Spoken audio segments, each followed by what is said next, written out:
Hello and welcome to the Irish Aesthete. Recently I've been telling you all something of the history of one of Ireland's most eccentric builders, Frederick Harvey.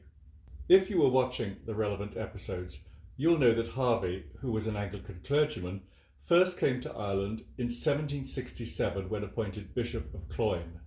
A year later he became Bishop of the wealthy Diocese of Derry, and then, following the deaths of two elder brothers, in 1779 he succeeded to the earldom of Bristol, thereby adding to his spending power.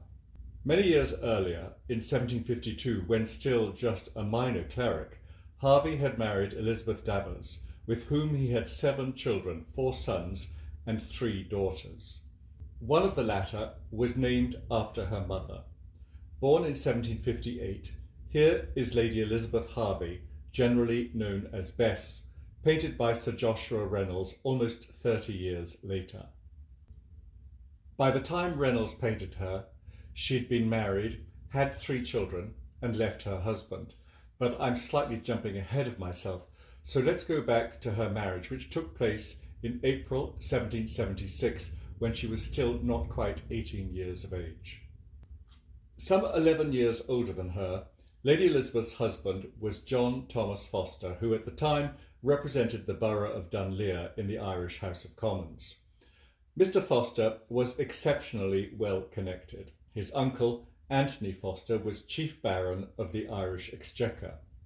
Meanwhile, one of Anthony Foster's sons, William, was an Anglican clergyman who served as chaplain to the Irish House of Commons before being appointed to a succession of bishoprics.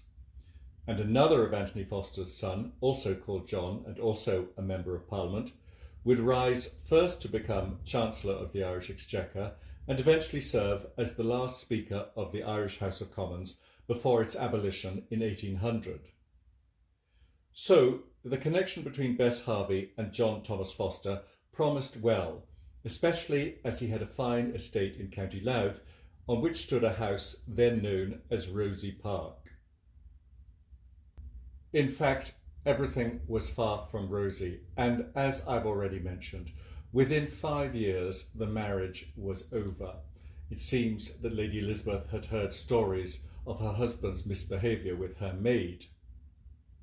The couple, as I mentioned, had 3 children, a daughter who died almost immediately after birth, and 2 sons. And when Lady Elizabeth left her husband, Mr. Foster took his revenge by refusing to allow her to see the 2 boys. She didn't meet them for another 14 years. Alone and with very little money of her own, Lady Elizabeth moved to England, and there, while visiting an aunt in Bath in May 1782, she met a woman who would become her closest friend. This was the celebrated beauty Georgina, Duchess of Devonshire. The two had much in common. Like Bess, Georgina had been married at the age of just 17 to a man older and more worldly wise than she had been, and with whom she proved to have little in common. He was William Cavendish, 5th Duke of Devonshire, and extremely wealthy, not least thanks to the Irish estates he'd inherited from his Boyle heiress mother. But he showed little warmth and no interest in his sensitive young wife, so it's hardly surprising that she turned elsewhere for support through friendship. Soon she and Bess were inseparable, as can be seen in this joint portrait. And before long, Bess had moved to live with the couple at Devonshire House in London, and indeed, before too long again, she had become the Duke's mistress, giving birth to 2 of his children, who were then absorbed into the ducal household and raised with his legitimate offspring. As good-looking as her best friend, Bess is also said to have had a considerable number of other lovers.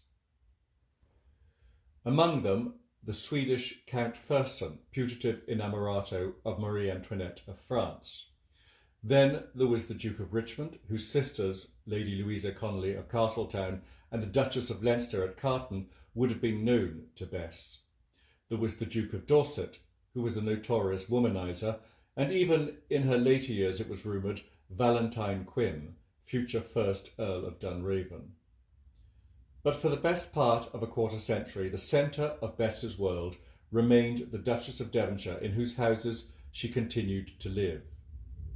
In 1806, Georgina died at the age of 48, and it might have been thought that Bess would leave and find an alternative home at that point. Instead, 3 years later, she married the Duke as his second wife, much to the chagrin of his family. When he in turn died 2 years later, Bess, the now widowed Duchess of Devonshire, faced the wrath of her stepson, the sixth Duke, who had never liked her. There was, shall we say, something of a standoff between the two, but in the end he paid her well, and Bess, here painted by Sir Thomas Lawrence, moved to Rome, where she lived until her own death in 1824. It had been a colourful life, but then what would you expect from a member of the Harvey dynasty? And what became of the two sons that she had with John Thomas Foster? Well, in the next episode, I'll talk a little about them and also about the family estate back in County Louth. I look forward to seeing you then. Thank you so much for watching The Irish Aesthete. Goodbye.